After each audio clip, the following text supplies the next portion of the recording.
Hi ಎಲ್ರಿಗೂ ನಮಸ್ಕಾರ. Share market in Kannada ಚಾನಲ್ಗೆ ನಿಮಗೆ ಸ್ವಾಗತ. ಹೊಸ ಒಂದು FPO ಮಾರ್ಕೆಟಲ್ಲಿ ಲಾಂಚ್ ಆಗ್ತಾ ಇದೆ. ಸೊ ಎಲ್ಲರೂ IPOಗಳಲ್ಲಿ ಆಲ್ರೆಡಿ ಅಪ್ಲೈ ಮಾಡಿರ್ತೀರಾ. IPO ಅಂದಾಗ ಇನಿಷಿಯಲ್ ಪಬ್ಲಿಕ್ ಆಫರಿಂಗ್. ಯಾವುದೇ ಒಂದು ಕಂಪನಿ ಹೊಸದಾಗಿ ಮಾರ್ಕೆಟಲ್ಲಿ ಲಾಂಚ್ ಆಗಬೇಕು ಅಂದಾಗ ಅವರು IPOನ ಜೊತೆ ಬರ್ತಾರೆ. ಸೊ ಆಲ್ರೆಡಿ ಕಂಪನಿ ಮಾರ್ಕೆಟಲ್ಲಿ ಲಿಸ್ಟ್ ಆಗಿದೆ ಅಂದಾಗ, ಎಕ್ಸಾಂಪಲ್ಗೆ ಇಲ್ಲಿ ರುಚಿ ಸೋಯಾ ತಮ್ಮ ಒಂದು FPO ಜೊತೆ ಬರ್ತಿದ್ದಾರೆ. 4,300 ಕೋಟಿಯ FPO ಆಗಿರುತ್ತೆ ಇದು. ಸೊ ಆಲ್ರೆಡಿ ರುಚಿ ಸೋಯಾ ಮಾರ್ಕೆಟಲ್ಲಿ ಟ್ರೇಡ್ ಆಗ್ತಿದೆ. ಸೊ ಅವರು ಇನ್ನಷ್ಟು ಶೇರ್ಗಳನ್ನು ಹೊಸದಾಗಿ ಕಂಪನಿಯಲ್ಲಿ ಆ್ಯಡ್ ಮಾಡಬೇಕು ಅಂತ ಅಂದ್ಕೊಂಡಾಗ ಅವರು FPOನ ತರಬೇಕಾಗುತ್ತೆ. ರುಚಿ ಸೋಯಾ ಕರೆಂಟ್ ಮಾರ್ಕೆಟ್ ಪ್ರೈಸ್ ನಾವು ಗಮನಿಸಿದಾಗ 1,004 ರೂಪಾಯಿಯಲ್ಲಿ ಟ್ರೇಡ್ ಆಗ್ತಾ ಇದೆ. ಸೊ ಕಂಪನಿ ಈಗ FPOನ ಜೊತೆಯಲ್ಲಿ ಬಂದಿದ್ದಾರೆ. ಸೊ ಕಂಪನಿಯ ವ್ಯಾಲ್ಯೂಯೇಷನ್ ಯಾವ ರೀತಿ ಇದೆ, ಫಂಡಮೆಂಟಲ್ಸ್ ಯಾವ ರೀತಿ ಇದೆ, ಸೊ ನಾವು ಈ FPOನಲ್ಲಿ ಅಪ್ಲೈ ಮಾಡಬೇಕಾ, ಇಲ್ಲೇನಾದರೂ ನಮಗೆ ಲಿಸ್ಟಿಂಗ್ ಏನ್ಗಳು ಸಿಗುವಂಥ ಸಾಧ್ಯತೆ ಇರುತ್ತಾ, ಅದ್ರ ಬಗ್ಗೆ ಈ ವಿಡಿಯೋದಲ್ಲಿ ನಾನು ನಿಮಗೆ ತಿಳಿಸ್ಕೊಡ್ತೀನಿ. ನೀವು ಚಾನಲ್ಗೆ ಹೊಸಬ್ರಾದರೆ ಚಾನಲ್ನ ಸಬ್ಸ್ಕ್ರೈಬ್ ಮಾಡೋದು ಮರಿಬೇಡಿ. ನಾನು ಶೇರ್ ಮಾರ್ಕೆಟ್ ರಿಲೇಟೆಡ್ ಇನ್ಫಾರ್ಮೇಷನನ್ನು ರೆಗ್ಯುಲರ್ ಆಗಿ ಶೇರ್ ಮಾಡ್ತಿರ್ತೀನಿ. ರುಚಿ ಸೋಯಾ 1986ರಲ್ಲಿ ಪ್ರಾರಂಭವಾದಂತಹ ಕಂಪನಿ 2019ರಲ್ಲಿ ಬಾಬಾ ರಾಮದೇವ್ ಈ ಕಂಪನಿಯನ್ನು ಕಂಪ್ಲೀಟ್ ಆಗಿ ಅಕ್ವೈರ್ ಮಾಡ್ಕೋತಾರೆ. ಸೊ ಈಗ ರುಚಿ ಸೋಯಾ ನಮಗೆ ಪತಂಜಲಿ ಬ್ರ್ಯಾಂಡ್ನ ಒಂದು ಕಂಪನಿ ಆಗಿರುತ್ತೆ. ಮೇಜರಾಗಿ ಇವರು ಎಡಿಬಲ್ ಆಯಿಲ್ ಮ್ಯಾನುಫ್ಯಾಕ್ಚರ್ ಮಾಡುವಂಥ ಒಂದು ಕಂಪನಿ. ಸೊ ಹೆಸರಲ್ಲೇ ನಮಗೆ ಗೊತ್ತಾಗುತ್ತೆ ರುಚಿ ಸೋಯಾ. ಸೊ ಸೋಯಾಬೀನ್ ಆಯಿಲನ್ನು ಮ್ಯಾನುಫ್ಯಾಕ್ಚರ್ ಮಾಡುವಂಥ ಕಂಪನಿ. ಅಷ್ಟೇ ಅಲ್ಲದೆ FMCG ಸೆಗ್ಮೆಂಟ್ ಪ್ರಾಡಕ್ಟ್ಗಳನ್ನು ಕೂಡ ಇವರು ಮ್ಯಾನುಫ್ಯಾಕ್ಚರ್ ಮಾಡ್ತಾರೆ. ನ್ಯೂಟ್ರೆಲಾ ಬ್ರ್ಯಾಂಡ್ನ ಅಡಿಯಲ್ಲಿ ಬಿಸ್ಕೆಟ್ಸ್ಗಳನ್ನು ಕೂಡ ಮ್ಯಾನುಫ್ಯಾಕ್ಚರ್ ಮಾಡ್ತಾರೆ. ಒಳ್ಳೆ ಒಂದು ಪ್ರಾಡಕ್ಟ್ ಪೋರ್ಟ್ಫೋಲಿಯೋ ಇರುವಂತಹ ಕಂಪನಿ ರುಚಿ ಸೋಯಾ. ಸೊ ಇದೊಂದು FMCG ಕಂಪನಿ ಅಂತ ಕೂಡ ನಾವು ಕನ್ಸಿಡರ್ ಮಾಡ್ಕೋಬಹುದಾಗುತ್ತೆ.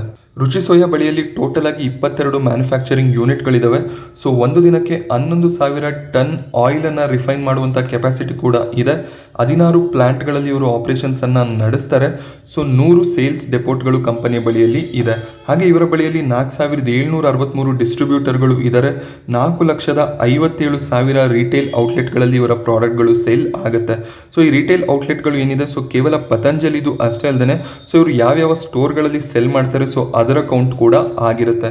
ಸೊ ಕಂಪನಿಯ ಸ್ಟ್ರೆಂತ್ ಅನ್ನು ನಾವು ಇಲ್ಲಿ ಗಮನಿಸಿದಾಗ ಬಾಬಾ ರಾಮದೇವ್ನ ಒಂದು ಕಂಪನಿ ಆಗಿರುತ್ತೆ. ಸೊ ಒಳ್ಳೆ ಒಂದು ಬ್ರ್ಯಾಂಡ್ ವ್ಯಾಲ್ಯೂ ಕೂಡ ಇದೆ ಕಂಪನಿಗೆ. ಸೊ ಕಂಪನಿ 35-40 ವರ್ಷ ಹಳೆಯ ಒಂದು ಕಂಪನಿ. ರುಚಿ ಗೋಲ್ಡ್ ಆಯಿಲ್ಗೂ ಕೂಡ ಅಷ್ಟೇ ತುಂಬಾನೇ ಅದರದೇ ಆದ ಒಂದು ಕಸ್ಟಮರ್ ಬೇಸ್ ಇದೆ. ಸೊ ಈಗ ನಮಗೆ ಸನ್ ಪ್ಯೂರ್, ಜೆಮಿನಿ ಹಾಗೇನೆ ಫಾರ್ಚೂನ್ ಆಯಿಲ್ಗಳು ನೋಡೋದಕ್ಕೆ ಸಿಗ್ಬೋದು. ಬಟ್ ರುಚಿ ಗೋಲ್ಡ್ ಸೋಯಾಬೀನ್ ಆಯಿಲನ್ನು ಯೂಸ್ ಮಾಡುವಂಥ ಜನ ಕೂಡ ಇರ್ತಾರೆ. ಸೊ ಅದರದೇ ಆದ ಒಂದು ಕಸ್ಟಮರ್ ಬೇಸ್ ಕೂಡ ರುಚಿ ಸೋಯಾ ಕಂಪನಿಗೆ ಇದೆ. ಹಾಗೆ ಇವ್ರದೇ ಆದ ಒಂದು ಆಯಿಲ್ ಫಾರ್ಮ್ ಪ್ಲಾಂಟೇಶನ್ ಕೂಡ ಇದೆ. ಸೊ ಇವರು ಯಾವುದೇ ಒಂದು ಆಯಿಲನ್ನು ಬೇರೆ ದೇಶಗಳಿಂದ ಇಂಪೋರ್ಟ್ ಮಾಡ್ಕೊಳ್ಳುವಂಥ ಅವಶ್ಯಕತೆ ಇರೋದಿಲ್ಲ. ಸೊ ಭಾರತದಲ್ಲೇ ತಮ್ಮ ಒಂದು ಆಯಿಲ್ ಮ್ಯಾನುಫ್ಯಾಕ್ಚರಿಂಗನ್ನು ಮಾಡ್ತಾರೆ. ಹಾಗೆ ಪ್ಯಾನ್ ಇಂಡಿಯಾ ಇವರ ಡಿಸ್ಟ್ರಿಬ್ಯೂಷನ್ ನೆಟ್ವರ್ಕ್ ಕೂಡ ಇರೋದ್ರಿಂದ ಪ್ಯಾನ್ ಇಂಡಿಯಾ ಇವರ ಸೇಲ್ಸ್ ಕೂಡ ಆಗುತ್ತೆ. ಹಾಗೆ ಇವರ ಮ್ಯಾನೇಜ್ಮೆಂಟ್ ಕೂಡ ಅಷ್ಟೇ ತುಂಬಾನೇ ಒಂದು ಎಕ್ಸ್ಪೀರಿಯನ್ಸ್ಡ್ ಮ್ಯಾನೇಜ್ಮೆಂಟ್ ಆಗಿದೆ. FPO ನಮಗೆ ಮಾರ್ಚ್ 24ಕ್ಕೆ ಓಪನ್ ಆಗುತ್ತೆ. ಮಾರ್ಚ್ 28ಕ್ಕೆ ಕೊನೆ ದಿನ ಆಗಿರುತ್ತೆ ಅಪ್ಲಿಕೇಶನ್ ಅನ್ನ ಹಾಕೋದಕ್ಕೆ. ಫೇಸ್ ವ್ಯಾಲ್ಯೂ ನಾವು ಗಮನಿಸಿದಾಗ ₹2 ಪ್ರತಿ ಶೇರಿಗೆ ಕಾಣಿಸುತ್ತೆ. IPO ಪ್ರೈಸ್ ಅಥವಾ ಈ ಒಂದು FPO ಪ್ರೈಸ್ ಏನಿದೆ ಇವರು 615ರಿಂದ 650 ಸೆಟ್ ಮಾಡಿದ್ದಾರೆ. ಸೊ ನಿಮಗೆ ಅಲಾಟ್ಮೆಂಟ್ ಕನ್ಫರ್ಮೇಷನ್ ಆಗಬೇಕು ಅಂದಾಗ ₹650 ಅಪ್ಲೈ ಮಾಡಬೇಕಾಗುತ್ತೆ. ಯಾವಾಗ ಈ ಒಂದು FPO ಕಂಪ್ಲೀಟ್ ಆಗಿ ಸಬ್ಸ್ಕ್ರೈಬ್ ಆಗುತ್ತೆ ಆಗ ₹650 ಅಪ್ಲೈ ಮಾಡಿದ್ರೆ ಮಾತ್ರ ನಮಗೆ ಅಲಾಟ್ಮೆಂಟ್ ಸಿಗುತ್ತೆ. ಸೊ ಇಲ್ಲಿ ಮಿನಿಮಮ್ 21 ಶೇರ್ಗಳಿಗೆ ನಾವು ಅಪ್ಲಿಕೇಶನ್ ಅನ್ನ ಹಾಕಬೇಕಾಗುತ್ತೆ. ಸೊ ಮಾರ್ಚ್ 31ಕ್ಕೆ ಅಲಾಟ್ಮೆಂಟ್ ಸ್ಟೇಟಸ್ ನಮಗೆ ಗೊತ್ತಾಗುತ್ತೆ. ಅಕಸ್ಮಾತ್ ಅಲಾಟ್ಮೆಂಟ್ ಆಗಲಿಲ್ಲ ಅಂದ್ರೆ 4ನೇ ತಾರೀಕಿಗೆ ನಮಗೆ ರೀಫಂಡ್ಗಳು ಬ್ಯಾಂಕಲ್ಲಿ ಬರುತ್ತೆ. ಹಾಗೆ ಅಕಸ್ಮಾತ್ ಅಲಾಟ್ಮೆಂಟ್ ಸಿಕ್ಕಿದ್ರೆ 5ನೇ ತಾರೀಕು ನಮಗೆ ಶೇರ್ಗಳು ಡಿಮ್ಯಾಟ್ ಅಲ್ಲಿ ಕ್ರೆಡಿಟ್ ಆಗುತ್ತೆ. ಅಕಸ್ಮಾತ್ ನಿಮಗೆ ಅಲಾಟ್ಮೆಂಟ್ ಸಿಕ್ಕಿದ್ರೆ 6ನೇ ತಾರೀಕಿಂದ ನೀವು ಮಾರ್ಕೆಟ್ ಅಲ್ಲಿ ಟ್ರೇಡಿಂಗ್ ಅನ್ನ ಮಾಡಬಹುದಾಗುತ್ತೆ. ಸೊ ಕಂಪನಿಯ ಫೈನಾನ್ಷಿಯಲ್ಸ್ ಅನ್ನು ನಾವು ಗಮನಿಸಿದಾಗ ಮಾರ್ಚ್ 2019ರಲ್ಲಿ ಪತಂಜಲಿ ಅಕ್ವೈರ್ ಮಾಡೋದಕ್ಕೂ ಮುಂಚೆ ನಾವು ಪ್ರಾಫಿಟ್ ಅನ್ನು ಗಮನಿಸಿದಾಗ 34 ಕೋಟಿಯ ಪ್ರಾಫಿಟ್ 2019ರಲ್ಲಿ ಕಾಣಿಸ್ತಿದೆ. 2020ರಲ್ಲಿ ನಮಗೆ 7,700 ಕೋಟಿಯ ಪ್ರಾಫಿಟ್ ಕಾಣಿಸ್ತಿದೆ. ಸೊ ಇದು ಇವರ ಪ್ರಾಡಕ್ಟ್ ಸೇಲ್ಸ್ನಿಂದ ಬಂದಿರೋದು ಅಲ್ಲ.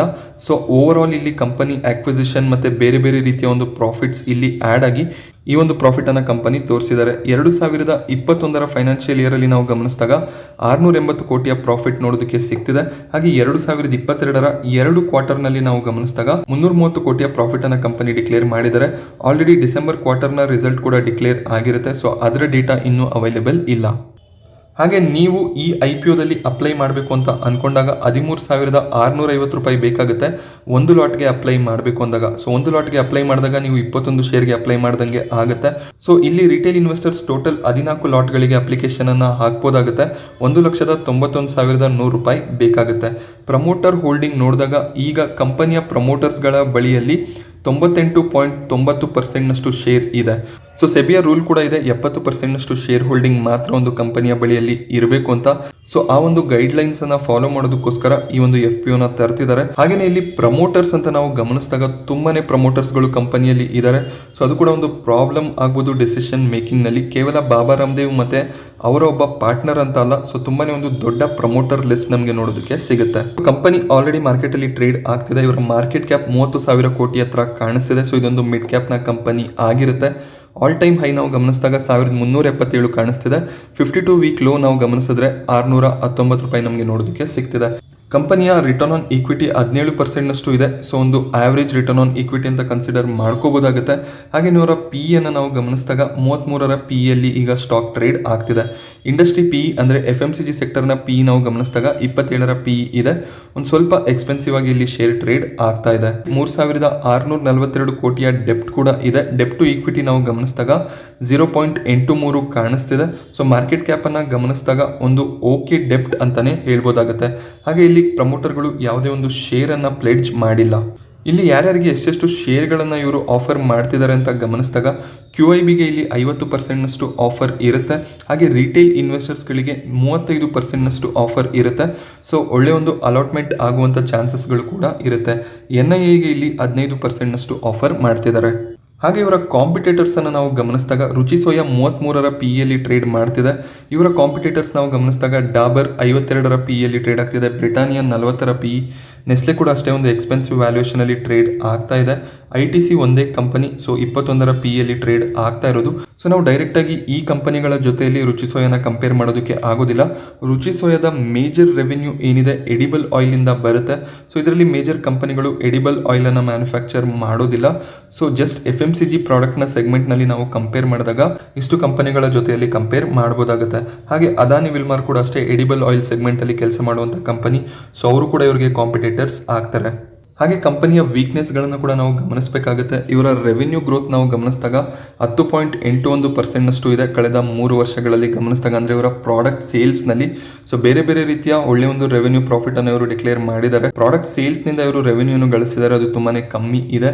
ಹಾಗೆ 3 ವರ್ಷದಲ್ಲಿ ROE ಕೂಡ ನಾವು ಗಮನಿಸಿದಾಗ ROE ಡಿಕ್ಲೈನ್ ಆಗ್ತಾ ಇದೆ. ಹಾಗೆ ಇವರ ಎಬಿಟಾ ಮಾರ್ಜಿನ್ ಕೂಡ ಡ್ರಾಪ್ ಆಗ್ತಿರೋದು ಕಾಣಿಸ್ತಿದೆ. ಸೊ ಇದು ಕೂಡ ಸ್ವಲ್ಪ ಕನ್ಸರ್ನಿಂಗ್ ವಿಷಯ ಆಗಿರುತ್ತೆ ನಾವು ಯಾವುದೇ ಒಂದು ಕಂಪನಿಯಲ್ಲಿ ಇನ್ವೆಸ್ಟ್ ಮಾಡಬೇಕು ಅಂತ ಅಂದಾಗ. ಸೊ ನಾವು IPOಗಳಲ್ಲಿ ಅಪ್ಲೈ ಮಾಡುವಾಗ ಗ್ರೇ ಮಾರ್ಕೆಟ್ ಪ್ರೀಮಿಯಂ ಅನ್ನ ನೋಡಿ IPOಗಳಲ್ಲಿ ಅಪ್ಲೈ ಮಾಡ್ತೀವಿ.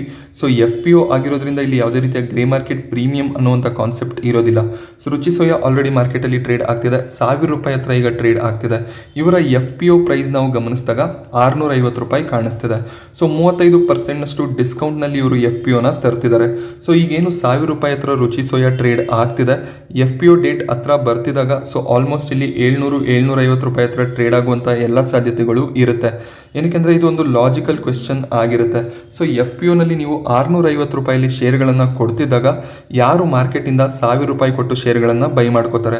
ಸೊ ಶೇರ್ನಲ್ಲಿ ಖಂಡಿತವಾಗ್ಲೂ ಒಂದು ಫಾಲ್ ಆಗುವಂಥ ಸಾಧ್ಯತೆ ಇರುತ್ತೆ. ನಾನು ಈ ಒಂದು ನ್ಯೂಸನ್ನು ನಿಮಗೆ ಕಳೆದ ವಾರ ಕವರ್ ಮಾಡಿದ್ದೆ. ಸೊ ಶೇರ್ನಲ್ಲಿ ನಮಗೆ ಒಳ್ಳೆ ಒಂದು ಮೊಮೆಂಟಮ್ ಇತ್ತು. ಬಟ್ FPO ಬಂದಾಗ FPO ಪ್ರೈಸ್ ಕರೆಂಟ್ ಮಾರ್ಕೆಟ್ ಪ್ರೈಸ್ಗಿಂತ ತುಂಬಾ ಕಮ್ಮಿ ಇರುತ್ತೆ. ಆ ಕಾರಣದಿಂದ ಯೂಶಲಿ ಇಲ್ಲಿ ನಮಗೆ ಶೇರ್ನಲ್ಲಿ ಫಾಲ್ ನೋಡೋದಕ್ಕೆ ಸಿಗ್ಬೋದು. ಸೊ ಇಲ್ಲಿ ನಮಗೆ ಅಲಾಟ್ಮೆಂಟ್ನ ದಿನದಂದು ರುಚಿ ಸೋಯಾ ಎಷ್ಟರಲ್ಲಿ ಟ್ರೇಡ್ ಆಗ್ತಿರುತ್ತೆ. ಸೊ ಈಗ 800 ರೂಪಾಯಿ ಹತ್ರ ಟ್ರೇಡ್ ಆಗ್ತಿದೆ ಅಂತ ಅನ್ಕೊಳ್ಳಿ. ಸೊ ಆಗ ನಿಮಗೆ ಒಂದು ಶೇರ್ಗೆ 150 ರೂಪಾಯಿ ಪ್ರಾಫಿಟ್ ಸಿಗುತ್ತೆ. ಸೊ ಆ ರೀತಿ ಲೆಕ್ಕಾಚಾರವನ್ನು ಹಾಕಬೇಕಾಗತ್ತೆ. ಸೊ ಇಲ್ಲಿ ಶೇರ್ ನಮಗೆ ಲಿಸ್ಟ್ ಆಗುವ ದಿನದಂದು ಸೊ ಯಾವ ಪ್ರೈಸ್ನಲ್ಲಿ ಶೇರ್ ಟ್ರೇಡ್ ಆಗ್ತಿರುತ್ತೆ ಸೊ ಆ ಒಂದು ಪ್ರೈಸ್ಗೆ ನಾವು ನಮ್ಮ ಒಂದು ಪ್ರೈಸನ್ನು ಕಂಪೇರ್ ಮಾಡಿಕೊಂಡಾಗ ಎಷ್ಟು ಪ್ರಾಫಿಟ್ ಬರುತ್ತೆ ಅದು ನಿಮ್ಮ ಲಿಸ್ಟಿಂಗ್ ಗೇನ್ಸ್ ಆಗಿರುತ್ತೆ. ಅಕಸ್ಮಾತ್ ಏನಾದರೂ ಇಲ್ಲಿ ನಮಗೆ ರುಚಿ ಸೋಯಾ 650 ರೂಪಾಯಿಯಲ್ಲೇ ಟ್ರೇಡ್ ಆಗ್ತಿದೆ ಅಂದಾಗ, ಅಂದರೆ 6ನೇ ತಾರೀಕು ಏಪ್ರಿಲ್ನ ದಿನದಂದು ಸೊ ನಿಮಗೆ ಅಲ್ಲಿ ಯಾವುದೇ ರೀತಿಯ ಒಂದು ಪ್ರಾಫಿಟ್ ಆಗೋದಿಲ್ಲ. ಅದಕ್ಕಿಂತ ಕೆಳಗಡೆ ಟ್ರೇಡ್ ಆದರೆ ಲಾಸ್ ಆಗುವಂಥ ಸಾಧ್ಯತೆಗಳು ಕೂಡ ಇರುತ್ತೆ. ಸೊ ಎಲ್ಲ ರಿಸ್ಕನ್ನು ಗಮನದಲ್ಲಿ ಇಟ್ಕೊಂಡು ನೀವು ಇನ್ವೆಸ್ಟ್ ಮಾಡಬೇಕಾಗುತ್ತೆ. ರುಚಿ ಸೋಯಾದಲ್ಲಿ ನೀವು ಹೊಸದಾಗಿ ಅಪ್ಲೈ ಮಾಡಬೇಕು ಅಂತ ಅನ್ಕೊಂಡಿದ್ದೀರಾ ಅಂದಾಗ ಅವಾಯ್ಡ್ ಮಾಡೋದು ಒಳ್ಳೆಯದು. ಸೊ ನೀವು ಮಾರ್ಕೆಟ್ ಪ್ರೈಸನ್ನೇ ಗಮನಿಸ್ಬೋದಾಗುತ್ತೆ. ಅಕಸ್ಮಾತ್ ಏನಾದರೂ ಶೇರ್ ಪ್ರೈಸ್ ನಿಮಗೆ 700 ರೂಪಾಯಿ 650 ರೂಪಾಯಿ ಹತ್ರ ಬಂದಾಗ ಮಾರ್ಕೆಟಿಂದಾನೇ ಬೈ ಮಾಡ್ಕೋಬೋದಾಗುತ್ತೆ. ಸೊ 21 ಶೇರ್ಗಳಿಗೆ ಅಪ್ಲೈ ಮಾಡುವ ಅವಶ್ಯಕತೆ ಇರೋದಿಲ್ಲ. ನನ್ನ ಒಂದು ಡಿಸಿಷನ್ ಏನು ಅಂದರೆ ನಾನು ಈ FPOದಲ್ಲಿ ಅಪ್ಲೈ ಮಾಡ್ತಿಲ್ಲ.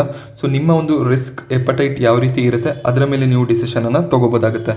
ಸೊ ರುಚಿ ಸೋಯಾ FPO ಬಗ್ಗೆ ನಾನು ನಿಮಗೆ ಕೊಟ್ಟಂಥ ಮಾಹಿತಿ ಇಷ್ಟ ಆಗಿದೆ ಅಂತ ಅನ್ಕೋತೀನಿ. ಸೊ ಇಷ್ಟ ಆದರೆ ಖಂಡಿತವಾಗ್ಲೂ ವಿಡಿಯೋನ ಲೈಕ್ ಮಾಡಿ. ಹಾಗೆ ಇದೇ ರೀತಿಯ ಮಾಹಿತಿಗೋಸ್ಕರ ಚಾನಲ್ನ ಸಬ್ಸ್ಕ್ರೈಬ್ ಮಾಡೋದು ಮರಿಬೇಡಿ. Thank you friends.